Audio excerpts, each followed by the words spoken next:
विद्यार्थियों, मैं डॉक्टर इकबाल, इतिहास विभाग राजकीय महाविद्यालय झालावाड़। आज मैं आपको बताने जा रही हूँ भारतीय संविधान की प्रमुख विशेषताओं के बारे में। विद्यार्थियों, प्रत्येक देश को अपना संविधान तैयार करने का अधिकार होता है और इसीलिए भारत जब आज़ाद नहीं हुआ था, उसी दौरान जब भारत की आज़ादी की चर्चा चल रही थी, विचार विमर्श चल रहा था कि किस प्रकार भारत को संवैधानिक अधिकार दिए जाएंगे, उसी दौरान भारतीय संविधान पर विचार करने के लिए 9 दिसंबर 1946 ईस्वी को सच्चिदानंद सिन्हा की अध्यक्षता में भारत की संविधान सभा का अधिवेशन शुरू हुआ। काफ़ी विचार विमर्श के बाद संविधान सभा ने संविधान की रूपरेखा तैयार करने के लिए एक समिति का गठन किया, जिसे संविधान प्रारूप समिति कहा गया। इस समिति के अध्यक्ष डॉक्टर अंबेडकर थे। इस समिति ने अपनी संस्तुतियां 21 फरवरी 1948 ईस्वी को संविधान सभा के समक्ष प्रस्तुत की। इस प्रस्ताव को विचार विमर्श के पश्चात 26 नवंबर 1949 ईस्वी को संविधान सभा ने पारित कर दिया। इसीलिए विद्यार्थियों, 26 नवंबर का दिन हम संविधान दिवस के रूप में मनाते रहे हैं और पिछले कुछ वर्षों से हम इस दिन एक शपथ लेते हैं कि हम अपनी संविधान की रक्षा करेंगे। संविधान सभा का अंतिम अधिवेशन 24 जनवरी 1950 ईस्वी को हुआ, जिसमें ये निर्णय लिया गया कि भारत में नवीन संविधान 26 जनवरी 1950 ईस्वी से लागू किया जाए। इस प्रकार 26 जनवरी 1950 को नवीन संविधान के अनुसार भारत को लोकतंत्रात्मक गणराज्य घोषित किया गया और इसीलिए विद्यार्थियों 26 जनवरी का दिन हम गणतंत्र दिवस के रूप में मनाते हैं।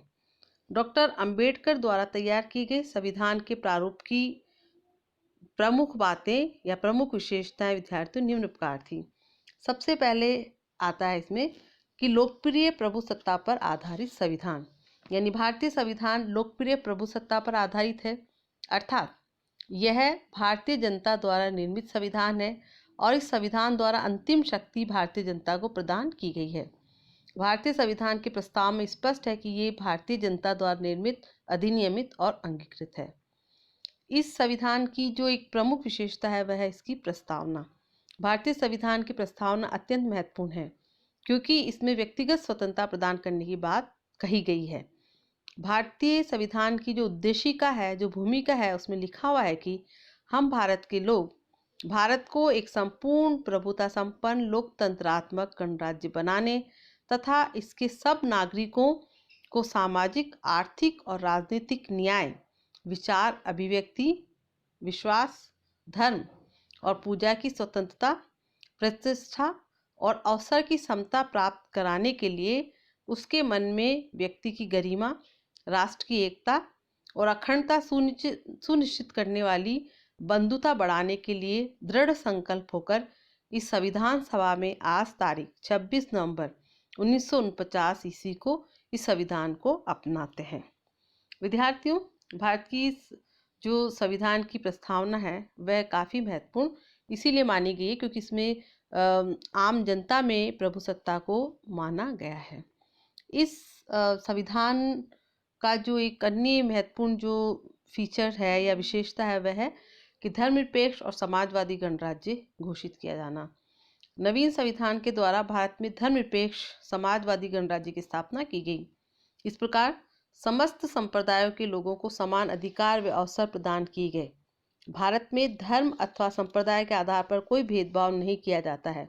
यही कारण है कि अल्पसंख्यक समुदाय में से भी अनेक लोग राष्ट्रपति पद पर पहुँचे हैं, जिनमें डॉक्टर जाकिर हुसैन, फखरुद्दीन अली अहमद और APJ कलाम जो कि राष्ट्रपति चुने गए, उसी प्रकार डॉक्टर हामिद अंसारी जो कि उपराष्ट्रपति चुने गए, इनके नाम प्रमुख हैं।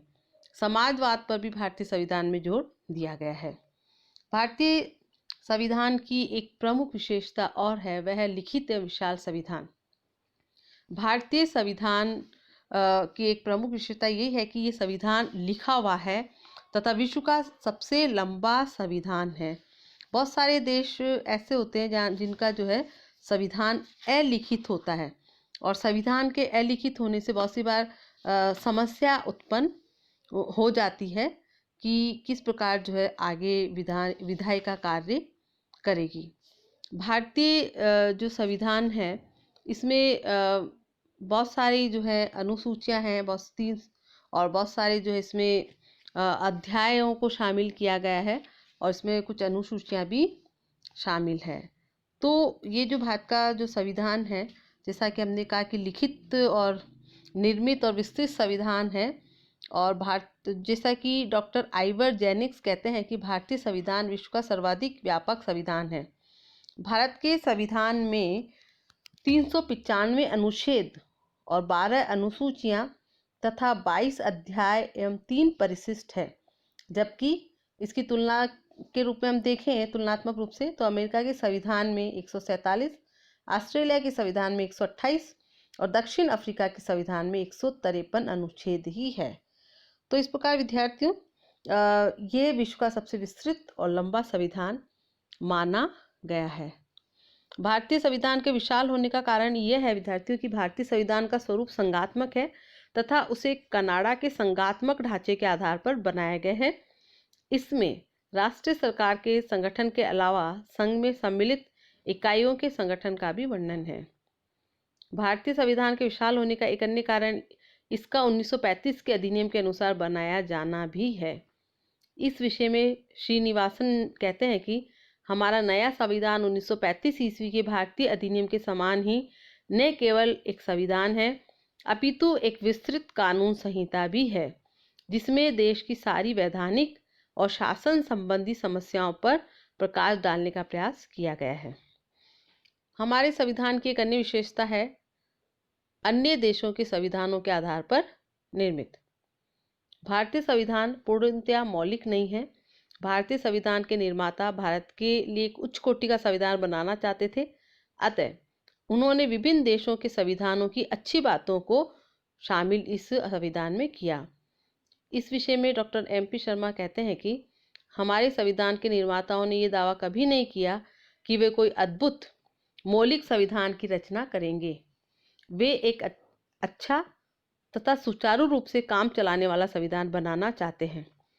भारतीय संविधान पर कनाडा, अमेरिका, आयरलैंड, जर्मनी व ऑस्ट्रेलिया के संविधानों का प्रभाव है।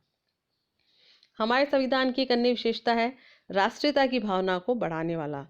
तो भारतीय संविधान की विशेषता यह है कि इसके भारत में राष्ट्रीयता व एकता की भावना को बढ़ाना चाहता है।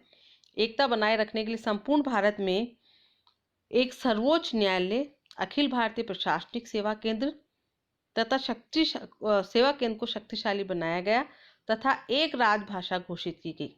भारत में दोहरी नागरिकता के स्थान पर एक ही नागरिकता की स्थापना भी की गई। भारतीय संविधान की एक अन्य प्रमुख विशेषता है इसमें मूल अधिकारों को शामिल किया जाना। भारत में जो नागरिक जो यहाँ रहते हैं, तो वे अधिकार जो नागरिकों को दिए जाते हैं मूल अधिकार कहलाते हैं। इसका उद्देश्य प्रत्येक व्यक्ति को अपनी उन्नति का अवसर प्रदान करना तथा सरकार को मनमानी करने से रोकना है। मूल अधिकारों में प्रमुख समता का अधिकार, अभिव्यक्ति का अधिकार, शोषण के विरुद्ध आवाज उठाने का अधिकार या धर्म का पालन करने का अधिकार है। प्रत्येक वयस्क व्यक्ति को वोट देने का अधिकार भी संविधान द्वारा प्रदत्त किया गया है। पहले शुरुआत में जो है मौलिक अधिकार 7 थे, जिनमें संपत्ति का अधिकार भी मौलिक अधिकार था। बाद में इस मूल अधिकार की श्रेणी से इसको निकाल दिया गया। ये अधिकार वाद योग्य हैं।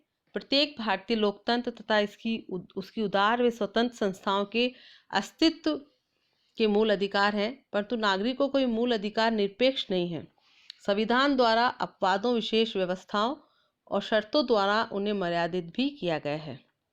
राष्ट्र की सुरक्षा, सार्वजनिक व्यवस्था व हित, विदेशों से मैत्रीपूर्ण संबंध, सार्वजनिक नैतिकता आदि के आधारों पर मूल अधिकार मर्यादित किए जा सकते हैं। वर्तमान में संविधान द्वारा नागरिकों को 6 मौलिक अधिकार प्रदान किए गए हैं। भारतीय संविधान में संवैधानिक उपचारों के अधिकार के रूप में अधिकारों को लागू करने के लिए पृथक से संविधान में व्यवस्था की गई है। इस प्रकार हम देखते हैं कि भारतीय संविधान जो है महत्वपूर्ण संविधान है, जिसमें मौलिक अधिकारों को शामिल किया गया है। धन्यवाद।